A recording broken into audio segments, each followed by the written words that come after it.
안녕하세요. 저는 평범한 40대 주부입니다. 늘 올라오는 사연을 듣기만 하다가 오늘은 제 얘기를 해보고 싶어 핸드폰 메모장을 켰어요. 사실 전 한번 결혼에 실패한 경험이 있는데요.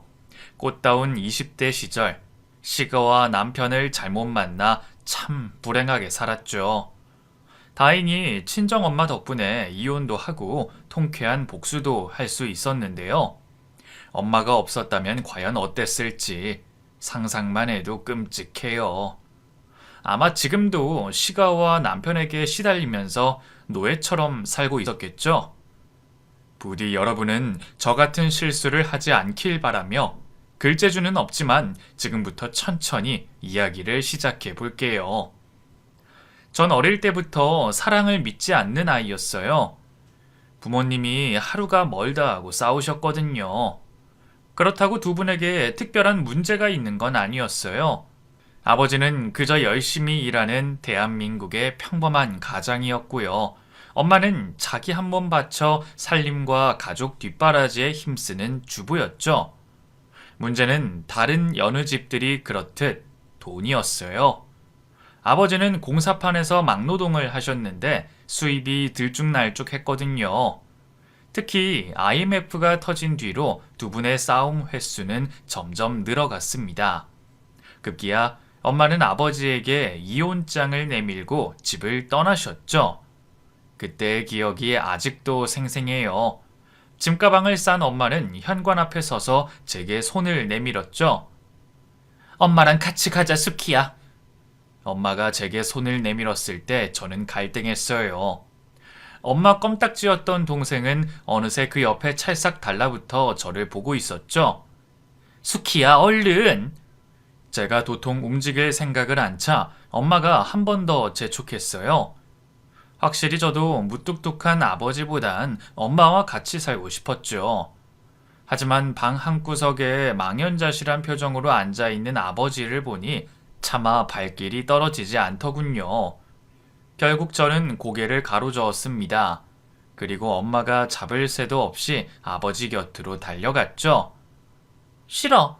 난 아빠랑 있을래. 스키야! 엄마는 깜짝 놀란 눈치였지만 제 단호한 표정을 보더니 결국 동생만 데리고 집을 나가버렸습니다. 아버지는 고맙다, 수키야 하면서 저를 끌어안고 울기 시작했어요. 그 뒤로 아버지와 저 둘만의 생활이 시작됐습니다. 아버지는 언제나 바빴어요. 이혼 후엔 일을 늘리셔서 더욱더 집에 들어오지 않는 날들이 많았죠.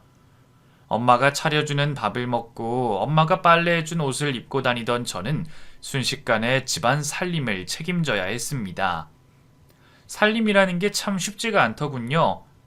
밥은 어떻게 해야 하는 건지, 흰 빨래의 누런 얼룩은 어떻게 지워야 하는 건지, 누구에게 물어볼 사람도 없고 참 힘들었습니다.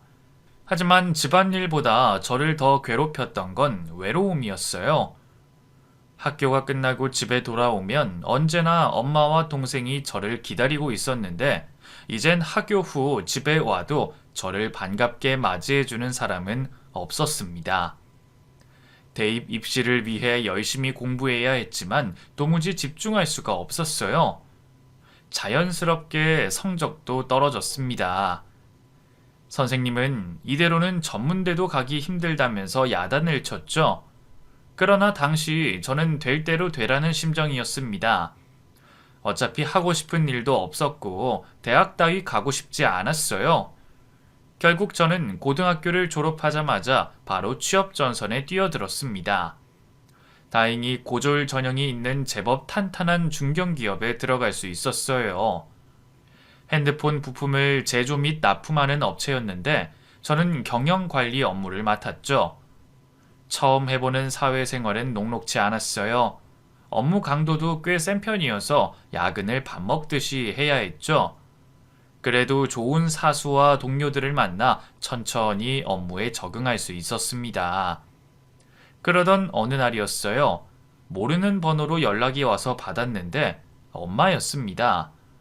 이혼한 뒤로 만나기는커녕 통화 한번 해본 적이 없었는데 얼떨떨한 기분으로 무슨 일이냐 물으니 한 번만 만나자고 하더군요.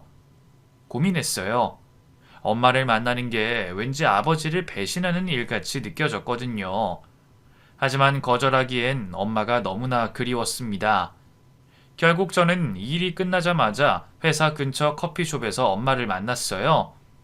엄마는 그새 더 나이 들고 수척해져 있더군요. 잘 지냈어, 수키야? 엄마의 그 한마디에 저는 울음이 터지고 말았어요. 엄마 역시 그런 저를 보며 울었죠. 그동안 혼자서 많이 힘들었지? 엄마가 자주 연락했어야 하는데 미안해. 그때 네가 엄마 손을 거부하고 아빠한테 달려갔던 게 자꾸만 생각나서 또 연락하면 거부당할까봐 무서워서 연락을 못했어. 너무해. 엄마 얼마나 보고 싶었는데. 엄마는 내 생각 하나도 안 한 거야? 네 생각을 왜 안 해? 매일매일 했지. 이리 와. 한 번만 안아보자, 우리 딸. 오랜만에 안긴 엄마의 품은 참 따뜻했어요. 저는 어린애처럼 엄마 품에 한참을 안겨 있었죠. 그러나 그 행복한 시간은 길지 않았습니다. 수키야, 이제 그만 엄마랑 동생이랑 살자. 그럼 아빠는 어떡하고? 아빠는 혼자서도 괜찮을 거야. 정 마음에 걸리면 엄마랑 살면서 자주 보면 되지. 글쎄. 제가 갈등하는 걸 눈치챘는지 엄마는 더욱더 목소리를 높였어요. 잘 생각해봐. 응? 엄마는 벌써 수키 네 방도 만들어놨어. 그이도 좋다고 허락했고. 그이? 그이가 누구야? 제 반문에 엄마의 얼굴이 순식간에 어두워졌어요. 아, 엄마 재혼했어, 수키야. 좋은 분이야. 너도 만나보면 마음에 들 거야. 그 순간 왠지 모를 배신감이 들었어요. 우습게도 엄마가 다른 남자를 만날 거란 생각은 한 번도 해본 적이 없었거든요. 전 그때까지 저를 안고 있던 엄마를 밀어내고 자리에서 일어났습니다. 나한테 연락 한 번 안 하고 살았으면서 그 사이에 재혼을 했다고? 근데 어떻게 다시 내 앞에 나타나서 같이 살자고 할 수가 있어? 나더러 지금 모르는 남자한테 아빠라고 부르라는 거야? 수키야, 그런 게 아니야. 아빠라고 부르지 않아도 돼. 엄마는 그저 됐어. 엄마는 배신자야. 다신 내 앞에 나타나지 마. 그대로 가버리려는 저를 엄마가 붙잡았어요. 수키야, 알겠어. 다신 네 앞에 안 나타날게. 대신 언제든 엄마가 필요하면 연락해. 핸드폰에 엄마 번호 찍혀있지? 그거 꼭 지우지 말고 저장해둬. 알았지? 전 말없이 그런 엄마를 뿌리치고 카페 밖으로 달려나갔습니다. 혼자가 되자마자 눈물이 비처럼 쏟아졌어요. 저는 아이처럼 엉엉 울면서 정처 없이 여기저기 쏟아녔죠. 그때였어요. 수키씨? 익숙한 목소리가 저를 불러세웠습니다. 누군가 했더니 영업팀에서 일하는 직장 선배였어요. 누군가 했네. 왜 울어요?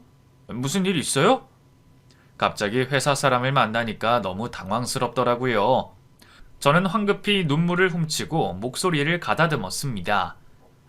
아니에요. 아무 일도 없어요. 대리님, 이제 퇴근하시는 거예요? 네. 수키 씨도 퇴근한 거죠? 집까지 데려다 줄까요? 아니요, 괜찮아요. 버스 타고 가면 돼요. 이만 가볼게요. 안녕히 계세요. 허둥지둥 자리를 피하는 저를 대리님은 붙잡지 않았어요. 애초에 그렇게 친한 사이도 아니었으니까요. 집에 돌아오니 역시나 아무도 없었습니다. 아버지는 일 때문에 늦는다는 연락조차 없었죠. 또다시 혼자가 된 저는 방에서 이불을 뒤집어 쓰고 한참을 더 울었어요. 다음날 거울을 보니 아주 가관이더군요. 팅팅 부어서 도무지 봐줄 수가 없었어요. 출근하니 다들 무슨 일이 있었냐면서 한마디씩 거들더군요. 하지만 대리님만큼은 아무 말도 하지 않았습니다. 어제 일을 일부러 모른 척 해주는 것 같아서 참 고마웠어요. 덕분에 금방 다시 업무에 집중할 수 있었죠. 그날이 월말이라 정산 때문에 정신이 없었는데 간밤에 잠을 못 자서 그런지 컨디션이 영 좋지 않더라고요. 커피라도 마실까 싶어서 탕비실로 들어가니 대리님이 먼저 와 있었습니다. 스키 씨도 커피? 아, 네, 좀 졸려서요. 기다려요. 내가 진하게 한 잔 타줄 테니까. 괜찮아요. 제가 타서 마실게요. 나 커피 잘 타니까 한번 먹어봐요. 아마 깜짝 놀랄걸? 대리님은 익숙한 손길로 커피 한 잔을 타서 제게 줬어요. 그냥 평범한 믹스커피였는데 마셔보니까 너무 진하고 맛있더라고요. 저는 저도 모르게 우와, 진짜 맛있어요 하면서 감탄했죠. 그러자 대리님은 거봐요, 내가 뭘 했어 하면서 뿌듯한 얼굴을 하더군요. 그 모습이 왠지 어린아이 같아서 저도 모르게 풋웃음이 새어나왔죠. 그러자 대리님이 갑자기 저를 빤히 보더군요. 그러더니 글쎄, 우는 얼굴보다 웃는 얼굴이 훨씬 더 예뻐요. 그러니까 앞으로는 웃기만 해요. 하는 게 아니겠어요. 당황한 저는 아무 말도 하지 못했죠. 그저 얼굴만 새빨갛게 물들인 채 어버버했죠. 대리님은 그런 저를 보고 씩 웃더니만 아이 다루듯 머리를 한번 쓰다듬어 주고는 탕비실을 나가버렸습니다. 남자의 면역이 없던 저는 그것만으로도 대리님을 의식하게 됐어요. 대리님이 제게 업무적으로 말만 걸어도 당황해서 어쩔 줄을 몰라 했죠. 곧 다른 사람들도 제가 이상하다는 걸 눈치챘나 봐요. 언젠가부터 사내에 제가 대리님을 좋아한다는 소문이 돌기 시작했습니다. 억울했어요. 먼저 이상한 말을 던진 건 대리님인데 괜히 저만 휩쓸려서 그런 이상한 소문이 났다는 게요. 회식 날에도 어김없이 그 소문이 수면 위로 떠올랐어요. 부장님마저 아이고 숙기씨, 진짜 박대리 좋아하는 거야? 둘이서 잘 될 수 있게 내가 다리 한번 놔줘? 하면서 껄껄대더군요. 전 너무 부끄러워서 그런 거 아니에요. 아니라는데 다들 왜 그러세요? 저 오늘은 먼저 가볼게요. 다들 내일 봬요. 하고 먼저 자리에서 일어났습니다. 어느새 막차 시간이 다 돼 버스가 끊겼더라고요. 택시 정류장에서 택시를 기다리는데 누군가 뒤에서 저를 불렀습니다. 스키씨, 같이 가요. 내가 바래다 줄게요. 다름 아닌 대리님이었어요. 그 뻔뻔한 얼굴을 보고 있자니 화가 나더라고요. 저는 술도 마셨겠다 그런 대리님에게 다가갔습니다. 대리님, 왜 가만히 있으세요? 대리님이 먼저 웃는 얼굴이 우는 얼굴보다 더 예쁘네 하면서 작업 걸었잖아요. 근데 사람들은 그것도 모르고 제가 대리님 좋아한다고 하는데 왜 아니라고 안 하세요? 억울하게? 미안해요. 그게 그렇게 억울했어요? 네, 전 대리님 안 좋아한단 말이에요. 근데 회사엔 그렇게 소문이 쫙 났는데 이제 전 어떡해요? 시집은 다 갔어요. 왜요? 그럼 나한테 시집 오면 되잖아요. 대리님은 또 헷갈리는 말을 하기 시작했어요. 전 부하같이 밀어 그런 대리님의 가슴팍을 때렸습니다. 또 이상한 소리 한다. 자꾸 그런 말 하지 마세요. 나 좋아하나 오해하게 되잖아요. 그런데 그 순간 대리님이 제 손을 확 낚아챘습니다. 그리고는 정말 믿을 수 없는 말을 하더군요. 오해 아니에요. 저 수키씨 입사할 때부터 좋아했어요. 그 소문도 난 너무 좋아서 가만히 있었던 거예요. 술이 덜 깼나 싶었어요. 하지만 아무리 봐도 대리님의 얼굴은 멀쩡했습니다. 지금 그 말 진짜예요? 대리님이 저를 좋아한다고요? 네, 좋아해요. 대리님은 진지한 얼굴로 제게 한 번 더 고백했어요. 그리고 다짜고짜 다가와 입술을 부딪혔죠. 제 생애 첫 키스였어요. 그날 이후 대리님과 저는 자연스럽게 연인 관계가 됐어요. 회사에는 사귀는 걸 비밀로 했지만 워낙 규모가 작다 보니 금세 소문이 돌았죠. 전 전전긍긍했지만 남자친구는 개의치 않아 했어요. 사내 연애가 사교에 금지된 것도 아닌데 뭐 괜찮아. 그래도 다들 불편해할 거 아니야. 사장님이 한 명 자르자고 하면 어떡해. 자르려면 자르라고 해. 여기 아니면 갈 데가 없는 것도 아닌데. 만약에 둘 중 한 명 나가라고 하면 내가 그만둘게. 매사 걱정이 많은 저와 달리 남자친구는 여유롭고 긍정적인 사람이었어요. 언제나 부드럽고 포용력 있는 태도로 저를 안심시켜줬죠. 그래서일까요? 남자친구와 함께 있으면 두려울 게 아무것도 없었어요. 잔잔하고 따뜻한 물속에 있는 것처럼 안정적인 느낌이 들었죠. 남자친구에 대한 제 사랑은 나날이 깊어졌어요. 언젠가부터 저는 남자친구와의 결혼을 꿈꾸기 시작했습니다. 이혼 가정에서 자란 탓일까요? 하루빨리 제 가정을 꾸리고 싶었어요. 그건 남자친구 역시 마찬가지였습니다. 남자친구는 저보다 5살이 많았는데 그쯤 친구들이 하나 둘 장가를 가고 있었거든요. 아이를 워낙 좋아해서 빨리 아빠가 된 친구들을 부러워하곤 했죠. 저희는 상의 끝에 그해 연말에 서로의 집안에 인사를 드리러 가기로 했어요. 사실상 결혼 허락을 받자는 거였죠. 저희 아버지는 듬직하고 착실한 남자친구를 마음에 들어 했습니다. 문제는 남자친구네 부모님이었어요. 몰랐는데 아버지는 초등학교 선생님이고 어머님은 학교 행정직 공무원이더라고요. 교육자 집안이라 그런지 이혼 가정에서 자란 데다 대학도 못 나온 저를 마음에 들어 하지 않으셨죠. 만난 지 이제 2년 조금 넘었는데 결혼하겠다는 건 너무 성급한 거 아니냐? 좀 더 천천히 생각해보렴. 둘 다 아직 젊잖아. 남자친구네 아버지는 애둘러 표현하셨지만 저는 그 안에 담긴 거절의 메시지를 분명히 읽을 수 있었습니다.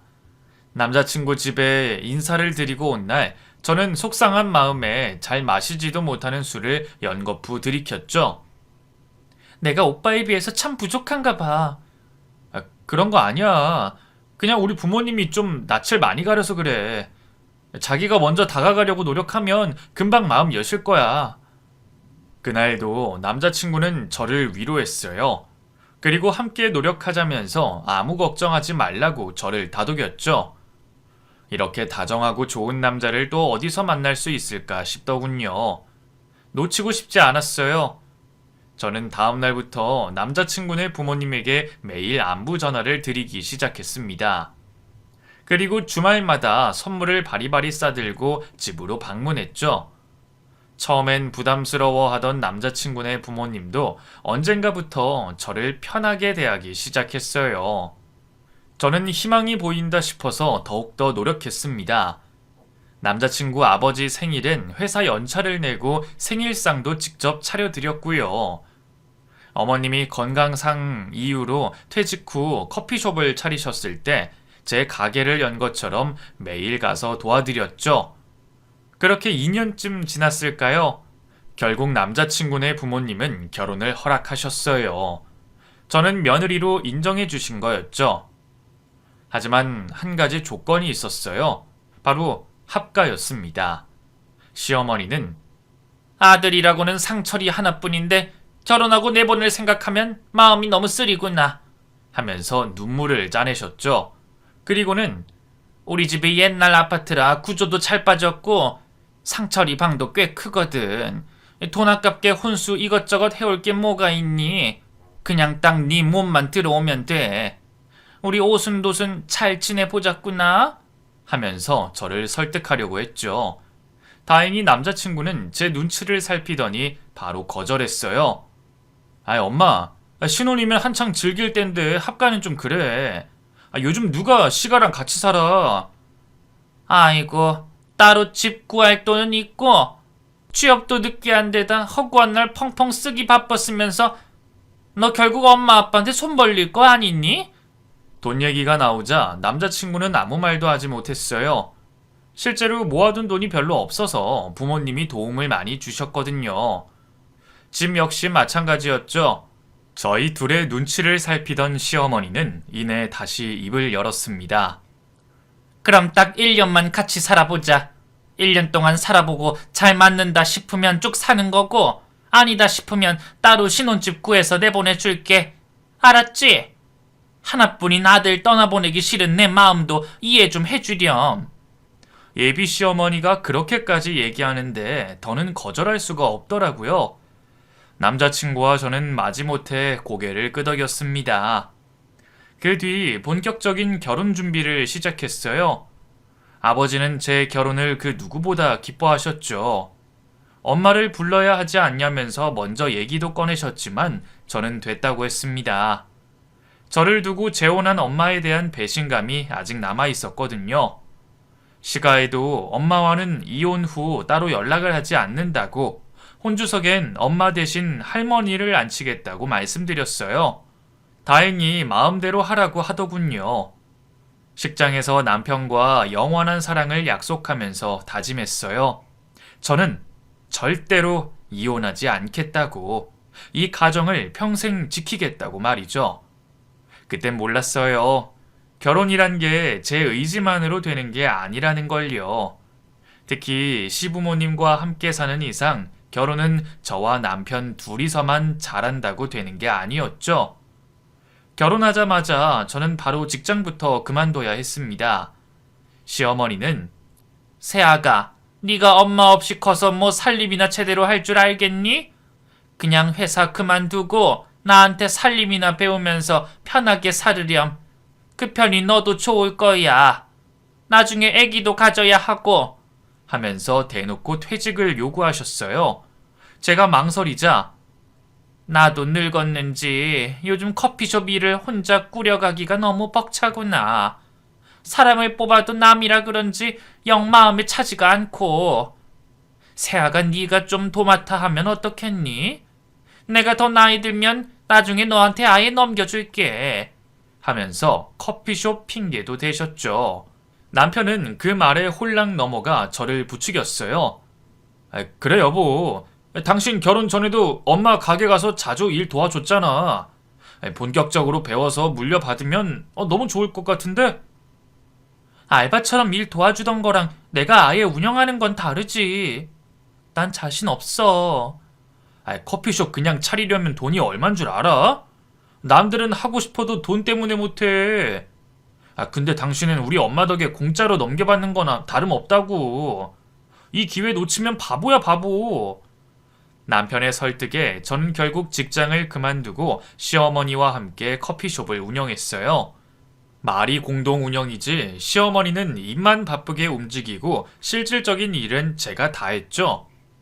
원두 구매부터 디저트 수급, 음료 제조, 손님들과의 커뮤니케이션, 손이 10개라도 모자랐어요. 더군다나 시어머니는 돈이 아깝다는 이유로 주말 알바 한 명만 남겨두고 전부 잘라버려서 더욱더 일손이 부족했죠. 오죽하면 매장 화장실 청소까지 제가 했겠어요. 커피숍 마감을 끝내고 집에 돌아오면 저는 거의 파김치가 돼 있었습니다. 그렇다고 집에서 편하게 쉴 수 있는 것도 아니었어요. 저녁 식사는 카페 일 때문에 시어머니가 대신 먼저 퇴근해서 차려두곤 했지만 그 외의 집안일은 전부 제 몫이었죠. 밀린 설거지에 청소, 빨래, 다음날 아침 식사 준비까지 새벽까지 일을 해도 일이 끝이 없었습니다.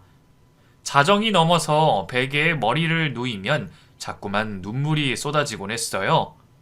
너무 서러웠습니다. 남편은 이런 제 마음을 아는지 모르는지 옆에서 코까지 골면서 쿨쿨 자곤 했죠. 참다 못한 저는 남편에게 너무 힘들다고, 이렇게는 못 살겠다고 하소연했어요. 남편은 깜짝 놀란 눈치였죠.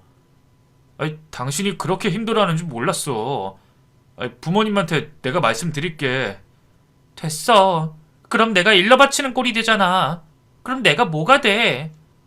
그럼 어떡해? 우리 그냥 분가하면 안 돼? 꼭 1년 채워야 돼? 제 말에 남편은 난감한 얼굴을 했어요. 당신도 알잖아. 나 늦게 취업해서 모아둔 돈 얼마 없는 거. 당신이 모은 돈도 결혼 준비하면서 다 썼고. 부모님 도움 없으면 사실상 분가는 힘들다고 봐야 돼. 남편의 말은 사실이었어요. 결국 저는 알겠다고 1년만 참고 버티겠다고 했죠. 남편도 나도 일찍 퇴근하는 날에는 들어와서 집안일 좀 도울게. 너무 당신 혼자 힘들어하지 마. 하면서 저를 다독였습니다. 그게 뭐라고 참 위로가 되더군요. 하지만 커피숍에 점점 손님이 늘어가면서 저는 더욱더 힘들어졌어요. 참다 못해 시어머니에게 사람을 더 뽑자고 했지만 아직 그럴 정도로 매출이 나는 건 아니라면서 좀 더 고민해보자고 하시더군요. 더 얘기했다간 시어머니와 감정의 골만 깊어질 것 같아 참았어요. 그리고 그 모든 분노는 남편을 향했죠. 남편이 집안일을 도와주던 것도 잠깐, 시어머님 눈치가 보인다면서 곧 그것도 하는 둥 마는 둥 하더군요. 그런 주제에 밤에 가끔 잠자리를 하자고 신호를 보내올 때면 화가 났습니다. 누구는 너무 힘들어서 잠자리는커녕 그냥 쉬고만 싶은데 얼마나 팔자 좋게 살면 잠자리를 하고 싶을까 하는 꼬인 마음이 들었죠. 저는 남편이 신호를 보내오는 족족 무시했어요. 나중엔 그 문제로 말다툼도 자주 했죠. 자연스럽게 남편과도 사이가 서서히 멀어지기 시작했어요. 잠깐 다퉈도 살을 맞대면 금세 풀리는 게 부부 사이인데 저희는 그렇게 살을 맞댈 시간조차 없다 보니 화해도 할 수 없고 점점 서로 앙금만 쌓여가더군요. 언젠가부터 남편은 점점 퇴근 시간이 늦어졌어요. 집에 들어오기 싫어서 밖으로 도는 것 같았죠. 전 1년만 버티자 했어요. 1년 뒤에 분가만 하면 모든 게 제자리로 돌아올 거라고 생각했죠. 그리고 마침내 1년이 됐을 때 저는 남편에게 먼저 이야기를 꺼냈습니다. 여보, 우리 이제 슬슬 분가 준비해야 하지 않아? 그런데 남편의 반응은 뜻밖이었어요. 분가? 꼭 해야 되나? 지금 이렇게 엄마가 같이 살림해주는 게 당신도 더 좋지 않아? 정말 기가 막히더군요. 어머님이 대체 무슨 살림을 같이 해주는데? 나 매일 아침에 상만 3번을 차려. 시아버님 출근할 때 한 번, 당신 출근할 때 한 번, 어머님 일어났을 때 한 번. 거기에 빨래에 이 넓은 집안 청소까지. 내 식구 살림이 전부 내 몫이라고. 그런데 뭐? 같이 사는 게 더 좋지 않냐고? 그걸 말이라고 해? 제 격한 반응에 남편은 꽤나 놀란 눈치였어요. 알겠다고. 오늘 저녁에 부모님께 얘기하자고 하더군요. 전 떨리는 마음으로 그 순간을 기다렸어요. 마침내 저녁을 먹고 후식으로 과일을 먹을 때 남편이 눈치를 보다 이야기를 꺼냈습니다. 저희 이제 슬슬 분가할까 하는데요. 어떠세요?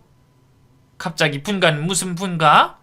시어머니는 마치 처음 듣는다는 것처럼 눈을 동그랗게 뜨고 되묻더군요. 전 기가 막혀서 어머님이 약속하셨잖아요. 1년만 같이 살고 저희 내보내 주신다고 하고 말을 보탰습니다. 그러자 시어머니가 픽 웃더군요. 내가 그런 말을 했을 리가 없는데 애초에 내가 너같이 반쪽짜리 가정에서 큰 대학도 못 나온 애를 이 집에 들인 이유가 뭔데?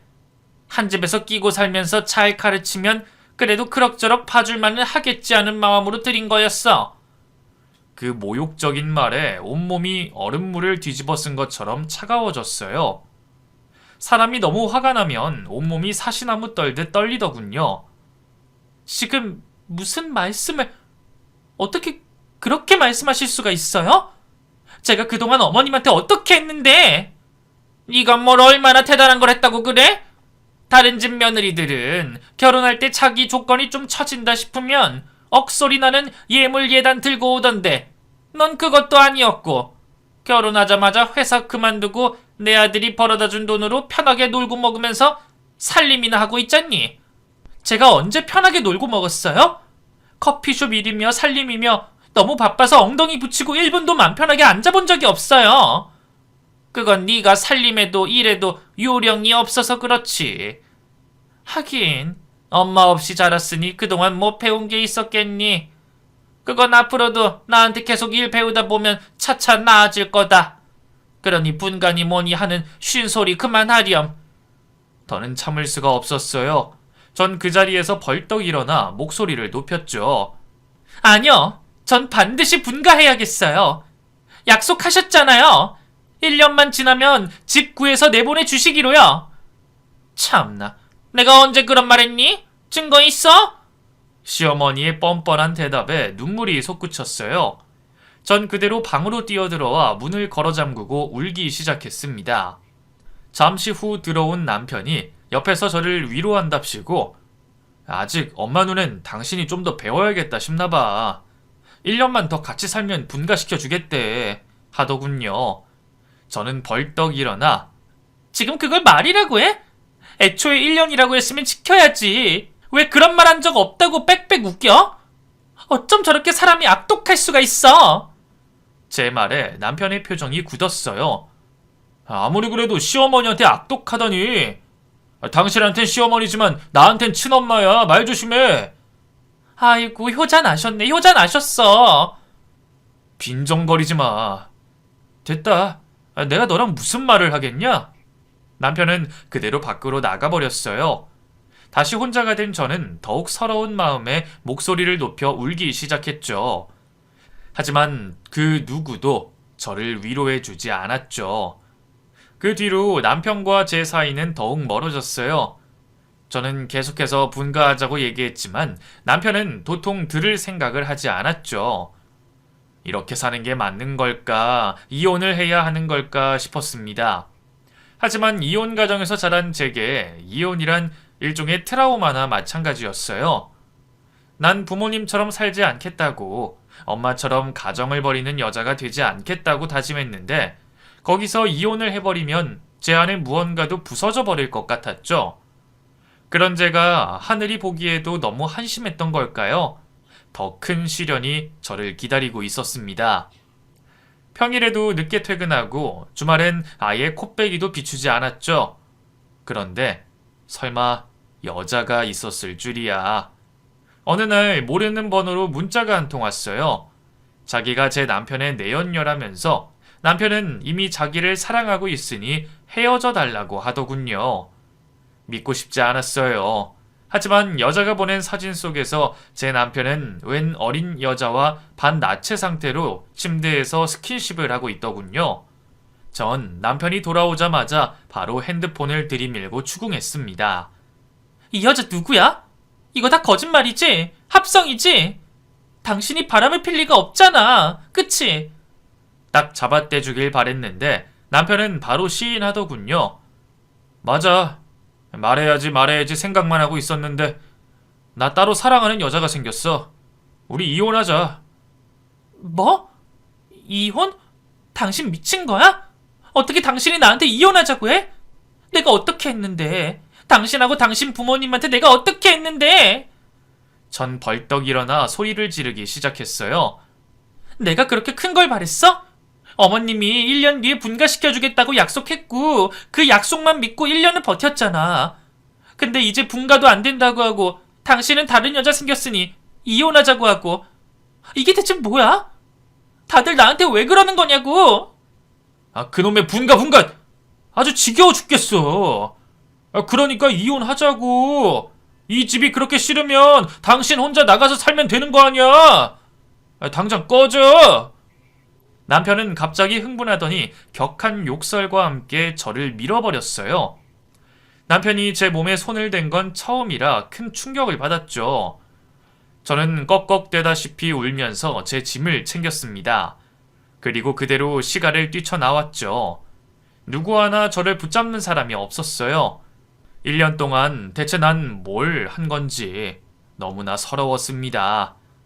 정처 없이 밤거리를 배회했어요.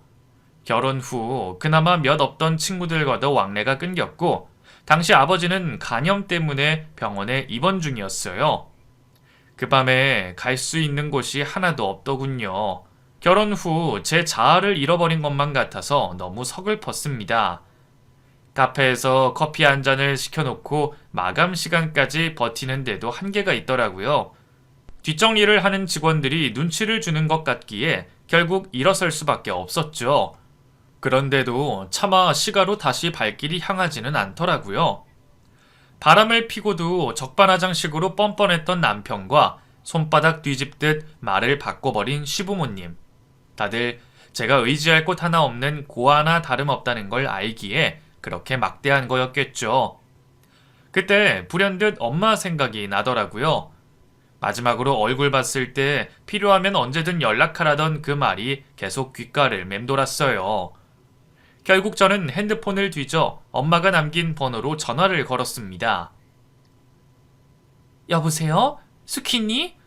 엄마는 제 번호를 저장해 놨던 건지 받자마자 제 이름을 불렀어요. 그게 뭐라고 울컥 눈물이 나더라고요. 어린 시절 엄마 치맛자락을 붙들고 살던 꼬맹이로 돌아간 기분이었죠. 엄마, 나 쫓겨났는데 갈 곳이 없어. 너무 춥고 서러운데 엄마가 나 좀 데리러 와주면 안 돼? 수키, 너 지금 어딘데? 엄마가 바로 갈게. 어딨니? 엄마는 제가 있는 곳까지 한 걸음에 달려오셨어요. 그리고 별다른 말 없이 저를 엄마 차에 태웠죠. 어디 가는 거야? 엄마 집. 싫어? 아니야, 괜찮아. 엄마 집으로 가는 내내 저는 그동안 견뎌야 했던 시집살이와 남편의 바람, 시어머니의 배신 같은 것들을 모조리 털어놨습니다. 그 쓰레기 같은 것들이 감히 내 딸을 건드려? 울분을 터뜨리던 엄마는 끝내 눈물을 흘리셨어요.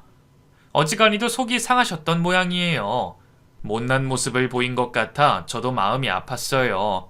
미안해, 엄마. 잘 사는 모습 보여주고 싶었는데. 네가 뭐가 미안해. 자식 새끼가 이렇게 사는 줄도 몰랐던 엄마가 미안하지. 처음으로 가본 엄마 집은 2층짜리 으리으리한 단독주택이었어요. 동생은 결혼 후 따로 나가 살고 지금은 재혼한 아저씨와 둘이 산다고 하더군요. 결혼했다는 아저씨가 엄청난 부자인가 봐? 얘는? 이거 다 엄마가 번 돈이야. 엄마가 이렇게 부자인 줄도 몰랐어? 생각지도 못한 엄마의 말에 저는 깜짝 놀랐어요. 제 결혼식 때 만난 동생으로부터 엄마가 미용 사업을 시작했다는 얘긴 들었지만 이렇게 성공했을 줄은 꿈에도 몰랐거든요. 그 사람은 너 온다고 자리 피해줬으니까 오늘은 아무 걱정하지 말고 푹 자. 엄마가 다 해결해 줄 테니까. 그렇게 말해주는 엄마가 얼마나 든든했는지 몰라요. 그날 저는 오랜만에 엄마 품에서 잠이 들었어요. 마치 어린 시절로 돌아간 것 같았죠. 눈물이 날 만큼 행복했습니다. 다음날 엄마는 제 손을 붙잡고 백화점으로 향했어요. 그리고는 눈이 튀어나올 만큼 비싼 원피스에 명품 가방과 각종 액세서리로 저를 치장시켰죠. 엄마, 이렇게 막 사도 되는 거야? 걱정스러운 제 물음에 엄마는 씩 웃었어요. 그럼 엄마가 그동안 얼마나 열심히 살았는데 이 정도는 아무것도 아니니까 걱정하지 말고 너 갖고 싶은 거 있으면 다 사. 뭐든 다 사줄 수 있어. 엄마는 제가 됐다고 하는데도 옷이며 가방을 잔뜩 더 사줬어요. 그리고는 곧바로 인근 미용실로 향했죠. 제가 다니던 동네 미용실이 아니라 엄청 화려하고 커다란 고급 매장이었어요. 제 딸인데 오늘 아주 중요한 날이거든요. 그 메이크업이랑 헤어 좀 잘 부탁해요. 아유, 천사모님 따님이시구나. 맡겨만 주세요. 엄마는 거기 단골 같았어요. 다들 딸인 제게도 극진하게 대해주더군요. 그 미용실을 나올 때쯤 저는 완전히 다른 사람이 되어 있었습니다. 5년은 더 어려진 것 같았죠. 엄마는 그런 제가 자랑스럽다는 듯 손을 꽉 잡아줬어요. 예쁘다, 우리 딸. 이제 가자. 어딜 또 가? 너희 시가에 복수하러 가야지. 엄마는 저희 시가가 있는 동네로 저를 데려갔어요. 바로 시가로 가서 싸움을 벌이려는 건가 긴장했는데 웬걸 인근에 있는 부동산으로 들어가더군요. 엄마는 들어가자마자 특정 아파트에 공실이 있냐고 물었어요. 시가 앞에 얼마 전에 새로 들어선 신축 고급 아파트였죠. 로얄층에 공실이 있다는 말을 듣자마자 엄마는 앞뒤 따지지도 않고 바로 그 자리에서 매매 계약을 체결했습니다. 엄마, 갑자기 이 동네는 아파트는 왜 사? 여기로 이사 올 거야? 내 집 아니고 네 집이야. 엄마가 결혼 선물도 못 해줬잖니. 그 뒤 엄마는 그 아파트 인테리어에 정성을 쏟았어요. 따로 업자까지 불러서 신식 리모델링을 하고 세탁기며 장롱, 침대 같은 가전가구도 죄다 최고급으로 들여놨죠. 제가 아무리 말려도 꼭 해주고 싶었던 거라면서 도무지 말을 듣지 않았어요. 그새 남편은 몇 번 제게 연락을 했습니다. 가짜는 시위 그만두고 집으로 빨리 들어와서 사과하라는 거였죠. 당신 진짜 이혼당하고 싶어? 이혼해봤자 당신만 손해야. 경력 단절된 이혼녀를 어디서 받아줄 것 같아? 그 여자랑은 헤어질 거야? 그건 내가 알아서 해. 애초에 당신이 똑바로 했으면 내가 다른 여자한테 마음이 갔겠어? 집에서 맨날 퍼질러 있고 툭하면 우리 엄마가 힘들게 한다면서 우는 소리나 해대고 나도 지긋지긋했다고. 남편의 막말에 그나마 남아있던 일말의 정마저 떨어지더라고요. 미안하다고 빨리 돌아오라고 사과할 줄 알았는데 제 헛된 기대였던 셈이죠. 옆에서 그 전화를 듣고 있던 엄마는 제게 어떻게 하고 싶냐고 묻더군요. 두말할 것도 없이 이혼하고 싶다고 했어요. 그러자 엄마는 저를 끌어안고 말했습니다. 엄마 아빠가 이혼한 게 우리 딸한테 얼마나 큰 상처가 됐을지 알아. 그래서 우리 딸이 이혼 결심하는 게 쉽지 않았을 것도 알고. 말하지 않아도 제 마음을 알아주는 엄마 때문에 울컥했습니다. 엄마, 그래도 애 없을 때 한시라도 빨리 갈라서는 게 나아. 잘못된 선택은 그냥 되돌리고 다시 시작하면 되는 거야. 괜찮아. 응, 엄마가 그렇게 말하니까 나 용기가 생겼어. 고마워. 저는 의지를 다지고 남편과 시부모님에게 할 말이 있으니 오라고 했어요. 바로 앞 건물이라 그런지 금방 오더군요. 집 안으로 들어오자마자 다들 얼빠진 표정으로 구경하기 바빴습니다. 아니 새아가, 이게 다 뭐니? 여기는 대체 누구 집인 거야? 시어머니가 모두를 대표해서 제게 물었어요. 그리고 곧 제 옆에 있던 엄마도 발견했죠. 아니, 이분은 저희 엄마예요. 처음 소개해드리죠? 안녕하세요. 그동안 저희 딸이 신세 많이 졌다고요.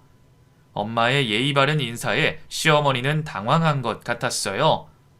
아니, 사부인을 이렇게 뵙게 될 줄은... 그럼 이 집이 사부인 댁인 건가요? 아니요. 여긴 제가 딸한테 이번에 새로 사준 거예요. 결혼할 때 집 하나 못 해준 게 마음에 걸려서. 그 듣자 하니 우리 딸한테 집 해주겠다고 큰소리 쳐놓고 모른 척 하셨다면서요? 어른이 그러면 안 되죠. 아무리 경제적인 사정이 어려우셔도 한번 뱉은 말은 지키셔야죠. 엄마의 말에 시가 식구들의 얼굴이 울그락불그락해졌어요. 아니, 경제적인 형편 때문에 그런 게 아니라 애가 워낙 살림을 못해서 옆에서 좀 끼고 가르치려고 했던 거죠. 아, 교육자 집안이라고 하셨죠? 근데 남의 딸 가르칠 시간에 자기 아들이나 가르치지 그러셨어요. 우리 사위는 살림이니 뭐니 그런 건 둘째치고 사람이 먼저 돼야겠던데. 아니 뭐예요? 우리 아들이 어디가 어때서요? 조강지쳐 버려두고 다른 년이랑 눈 맞아서 바람 피는 거 몰랐어요? 짐승만도 못한 짓을 뻔뻔하게 하면 그건 사람이라고 할 수 없죠. 엄마의 천연덕스러운 대꾸에 시어머니가 눈에 쌍심지를 켰어요. 보자 하니까 이 옆편네가 우리 아들이 오죽하면 그랬겠어요? 마누라라고 있는 게 사근사근한 맛도 없고 내조도 못하니 애가 밖으로 돈 거 아니에요? 법정에서도 그렇게 얘기하실 수 있을지 두고 보자고요. 법정 얘기가 나오자 시가 식구들의 안색이 하얗게 질렸어요. 남편이 법정이라니 당신 진짜 나하고 이혼하겠다는 거야? 하더군요. 저는 냉큼 고개를 끄덕였어요. 응, 그렇게 분개하고 싶으면 혼자 나가 살라면서. 나 이혼하고 우리 엄마가 사준 이 집에서 앞으로 혼자 잘 먹고 잘 살 거야. 아니, 당신 진짜 그렇게 나올 거야? 이혼하고 당신 혼자 뭘 먹고 살게. 경력 단절된 이혼녀 환영할 회사 대한민국에 하나도 없어. 그러자 엄마가 제 어깨를 감싸며 앞으로 나섰어요. 내 딸이 뭐가 아쉬워서 다시 취업을 하나? 내가 돈이 얼마나 많은데. 정 우리 딸이 일하고 싶다고 하면 경영교육 시켜서 내 회사 물려줄 거니까 자네는 사서 걱정하지 말게. 무슨 일을 하시는데요? 엄마는 본인이 운영하는 회사 이름을 댔어요. 꽤나 큰 기업이라서 저도 이름을 알고 있는 곳이었죠. 시가 식구들 역시 마찬가지였는지 다들 하나같이 얼굴이 파래지더군요. 전 그런 그들에게 마지막 쐐기를 박았어요. 계속 그렇게 이혼 못하겠다고 우긴다면 변호사 대동해서 소송 걸 수밖에. 귀책 사유는 명백한 거 알지? 이미 당신이 바람 인정한 통화 내역도 다 녹음해뒀고 문자도 저장해뒀어. 그 내연녀한테는 상간녀 소송 받을 준비나 하고 있으라고 해. 수키야, 너 정말 이럴 거야? 남편은 안 되겠다 싶었는지 갑자기 무릎을 꿇었어요. 그리고 제 발에 매달려 눈물로 호소하기 시작했습니다. 나 걔 사랑하는 거 아니야. 그냥 잠깐 흔들린 거였다고. 네가 너무 힘들어하는데 난 해줄 수 있는 게 아무것도 없으니까 너무 속상해서. 정말 가짠 떠군요. 전 그런 남편을 뿌리치며 비웃었습니다. 해줄 수 있는 게 왜 없어? 네가 따뜻한 말 한마디만 건네줬어도, 설거지나 청소를 조금만 거들어줬어도 난 버틸 수 있었을 거야. 근데 너 편하자고 그거 다 외면하고 바람까지 피웠잖아. 왜? 갑자기 나한테 부자 엄마가 생기니까 아쉬워? 근데 이걸 어쩌지? 버스는 이미 떠났어. 수키야, 그런 거 아니야. 난 정말 너 사랑한다고. 이 손 안 나? 당장 꺼져. 전 계속 매달리는 남편을 발로 차다시피 해서 쫓아냈어요. 시부모님은 그런 아들을 데리고 황급히 그 자리를 떠났습니다. 정말 후련했어요. 10년 묵은 채증이 확 내려가는 기분이었죠. 엄마의 복수는 거기서 끝이 아니었습니다. 엄마는 시어머니가 하는 커피숍 바로 맞은편에 대형 프랜차이즈 카페를 열었어요. 젊은이들이 좋아하는 유명 브랜드로 열자마자 손님들이 몰려들기 시작했죠. 결국 1년도 안 돼 시어머니의 커피숍은 문을 닫을 수밖에 없었습니다. 그쯤 되니 시부모님도 제게 연락해서 잘못했다고 제발 한 번만 만나자고 사정하더군요. 세아가, 그동안 내가 너한테 너무 큰 잘못을 했다. 아들 뺏긴 마음에 이 늙은이가 그만. 제발 한 번만 더 기회를 주렴. 이 상철이는 너 보고 싶다고 밥도 굶어가면서 울기만 한다. 그 내연녀하고도 깨끗하게 헤어졌어. 그건 이제 제 할 바 아니니까 앞으로 연락하지 마세요. 저는 시어머니의 연락을 단호하게 끊어냈어요. 그 뒤로도 계속 연락이 와서 결국 핸드폰 번호까지 바꿔야 했죠. 시가 맞은편에 사뒀던 아파트도 바로 다시 팔았습니다. 애초에 그 집에서 살 생각은 없었으니까요. 남편은 끝까지 이혼해 줄 수 없다고 버텼어요. 결국 길고 긴 이혼 소송이 시작됐죠. 하지만 남편의 귀책 사유가 너무 명확했기 때문에 쉽게 승소 판정을 받을 수 있었습니다. 그 사이 저는 남편이 다니던 회사에 남편의 바람 사실, 그리고 시가가 제게 했던 짓들을 쫙 소문냈습니다. 결국 남편은 회사를 반강제적으로 그만둬야 했고요. 지금까지도 백수로 지내고 있다고 합니다.